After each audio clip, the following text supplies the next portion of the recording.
India முழுவதும் நமோ நமோ நமோன்னு சொல்லிட்டு இருந்தாங்க.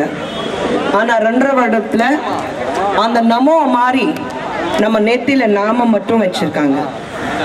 இன்னைக்கு எங்க போனாலும் மக்கள் கஷ்டப்பட்டுட்டு இருக்காங்க. மோடி அவர்களிடம் கேட்கணும், இது வரைக்கும் உங்க கட்சியிலிருந்து யாராவது ஒருத்தர், அருண் ஜேட்லி அவர்களும் இல்ல பிரதமர் மோடி அவர்களும் இல்ல அந்த கட்சியில் இருக்கிற அத்தனை பேர், எம்பி இருக்கட்டும், எம்எல்ஏ இருக்கட்டும், மாவட்ட செயலாளர் இருக்கட்டும், யார் வேணாலும் இருக்கட்டும், யாராவது ஏடிஎம் வாசல்ல, பேங்க் வாசல்ல நின்னபடி நம்ம பார்த்திருக்கோமா? இல்ல. ஏன் அவங்களுக்கு மட்டும் 4000 ரூபாய் கொடுத்தா போதுமா? இல்ல 4000 ரூபாயில அவங்க குடும்பம் நடத்துக்கிறாங்க? இல்ல, நம்ம எல்லாரும் டாக்ஸ் கட்டுறோம், அதுல தான் அவங்க சாப்பிட்டுட்டு இருக்காங்க. கஷ்டப்பட்ட சம்பாதிக்க பணம் உங்களது, வரி கட்டுறது நீங்க. வரி கட்டுறது நிலைமையில இன்னைக்கு ஒரு நாள் திடீர்னு மோடி அவர்களுக்கு ஒரு ஞானம் வருது, இல்ல அந்த 500 ரூபாய் நோட்டு தடை பண்ணிட்டோம்னா கருப்பு பணம் வாங்கிடலாம். எப்படி? 2014 நீங்க பிரதமர் வரும்போது 100 நாட்கள்ல வெளிநாட்டுல இருக்கிற கருப்பு பணத்தை வாங்கிட்டு ஒவ்வொரு மக்கள் வீட்டுல அவங்க பேங்க் அக்கவுண்ட்ல 15 லட்சம் ரூபாய் போடுறேன்னு சொன்னாரு. வந்ததா? 100 நாள் போய் 600 நாள் தாண்டி நம்மளால எதுவும் செய்ய முடியாது. இதுதான் ஆரம்பத்துல முன்னாள் பிரதமர் மன்மோகன் சிங் அவர்களும் சொன்னாரு, அன்னை சோனியா காந்தி அவர்களும் சொன்னாங்க, இளம் தலைவர் ராகுல் காந்தி அவர்களும் சொன்னாரு. அதே மாதிரி பினான்ஸ் மினிஸ்டர், முன்னாள் பினான்ஸ் மினிஸ்டர் ப. சிதம்பரம் அவர்களும் பிரணாப் முகர்ஜி அவர்களும் இதுதான் சொன்னாங்க. கருப்பு பணத்தை வெளிநாட்டுல இருந்து இந்தியாவுக்கு கொண்டு வரது அவ்வளவு சாதாரண விஷயம் கிடையாது.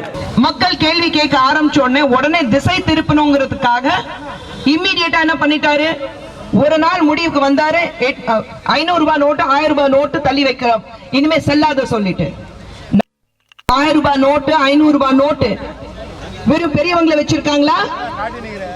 தினசரி கூலி செய்யற மக்கள் வைக்கல, ஒரு விவசாயி வைக்கல, பூ விக்கிறவன் வைக்கல.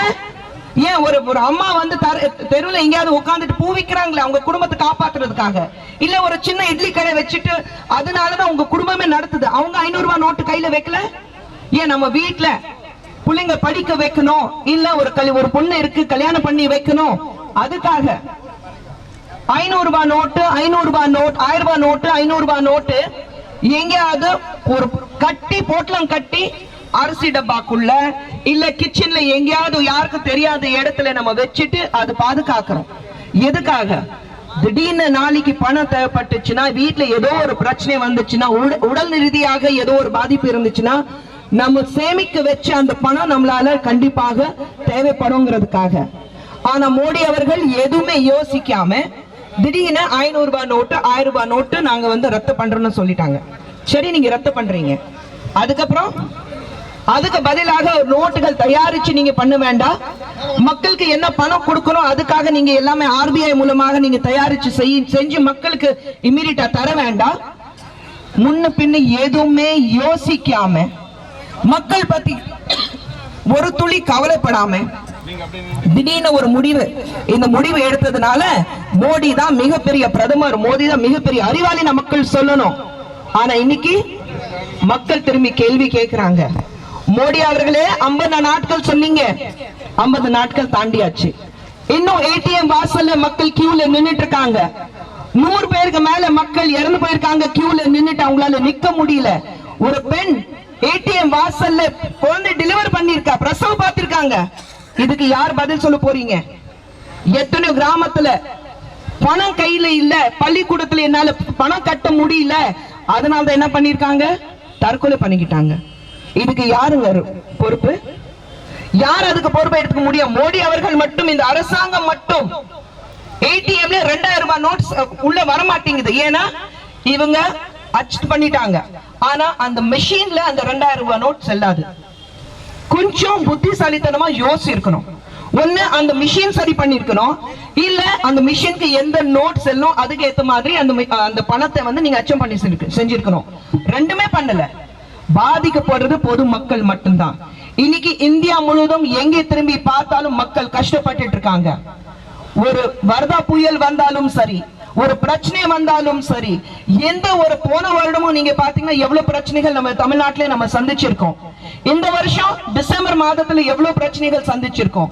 வரதா புயல், பேங்க்ல என்ன சொல்றாங்க, ஆமாங்க உங்களுக்கு கொடுப்போங்க, இவ்வளவு பணம் கொடுப்பாங்க. கொடுக்குறாங்களா? முதல்ல 4500 ரூபாய் சொன்னாங்க, இப்போ வெறும் 4000 ரூபாய். அதுவும் 2000 ரூபாய் நீங்க எடுக்க முடியும். 2000 ரூபாய் வச்சுட்டு ஒரு பள்ளிக்கூடத்துல போய் நீங்க ஃபீஸ் கட்ட முடியுமா? இல்ல வீட்டுல செலவு செய்ய முடியுமா?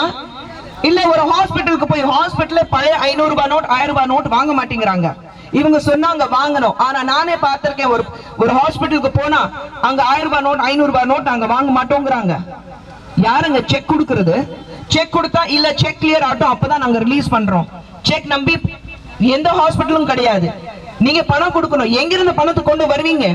அது யார் பணத்தை அவங்க வந்து செல்லாதுன்னு சொல்லியிருக்காங்க? அவங்க சம்பாதிச்ச பணமா? இல்ல அவங்க வீட்டுல சம்பாதிச்சு கொடுத்தாங்க அந்த பணமா? இல்ல மோடி அவர்கள் 15 லட்சம் ரூபாய் உங்க அக்கவுண்ட்ல போட்டாங்க அந்த பணமா? நீங்க கஷ்டப்பட்டு சம்பாதிச்ச ஒரு பணம், உங்க சொத்து. ஆனா உங்க சொத்தை நீங்க இன்னைக்கு எடுக்க முடியாது. நீங்க கஷ்டப்பட்டு சம்பாதிச்ச சொத்து செல்லாதுன்னு சொல்றாங்க. மோடி அவர்களே, இன்னைக்கு இந்தியால கோடிக்கணக்கில் வாழ்ற மக்கள் கஷ்டப்பட்டு உழைச்சு சம்பாதிச்ச பணம், எல்லா பணமும் கருப்பு பணம் கிடையாது.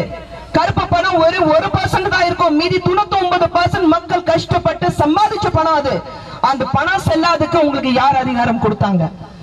இன்னைக்கு எந்த பக்கம் திரும்பினாலும் தினமும் பேப்பர் திரும்பி பாருங்க, ஏதோ ஒரு பாஜக வீட்டுல இருந்து ஏதோ ஒரு பணம் கிடைச்சிருக்கு. அவங்க வண்டியில போயிட்டு இருக்கும் போது புது நோட்டுகள் 2 கோடி ரூபாய், 10 கோடி ரூபாய், 55 லட்சம், 35 லட்சம் அப்படி புது நோட்டுகள் கிடைச்சிருக்கு. இங்க மக்கள் பேங்க் வாசல்ல, ஏடிஎம் வாசல்ல கஷ்டப்பட்டு இருக்காங்க. வெயில் வந்தாலும் புயல் வந்தாலும் கஷ்டம் இருந்தாலும் சாப்பிடாம எங்க அந்த அந்த கியூல நிக்கிறாங்க. அந்த கியூல இருந்து தாண்டி போனோம்னா ஐயோ மறுபடியும் ஆரம்பத்துல இருந்து வரணுமே அப்படி நினைச்சிட்டு அங்கிருந்து வெளியில போகாம, சாப்பிடாம, தண்ணி குடிக்காம, பாத்ரூம் போகாம பெண்கள் முதல்ல நினைச்சு பாருங்க. 5 மணி நேரம் 6 மணி நேரம் அந்த கியூல நிக்கிறாங்க. பாத்ரூம் கூட போக முடியாத அந்த பெண்கள். அவங்களுக்கு என்ன பதில் கொடுக்க போறீங்க? அவங்கதான் கருப்பு பணத்தை வச்சிருக்காங்களா? கருப்பு பணத்தை வாங்குறவன் யாருங்க பேங்க் கியூல நிக்கிறான்? யாருமே கிடையாது.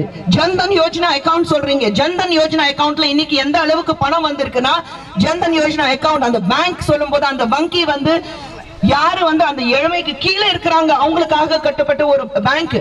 அதுவும் ராஜீவ் காந்தி அவர்களும் இந்திரா காந்தி அவர்கள் காலத்திலிருந்து இருக்கு. மோடி அவர்கள் வந்தோடனே நாங்க செஞ்சு கொடுத்தோம்னா ஒண்ணும் கிடையாது. ஏற்கனவே அம்மையார் இந்திரா காந்தி அவர்களும் செஞ்சு முடிச்சிட்டாங்க, ராஜீவ் காந்தி அவர்களும் செஞ்சு முடிச்சிட்டாரு.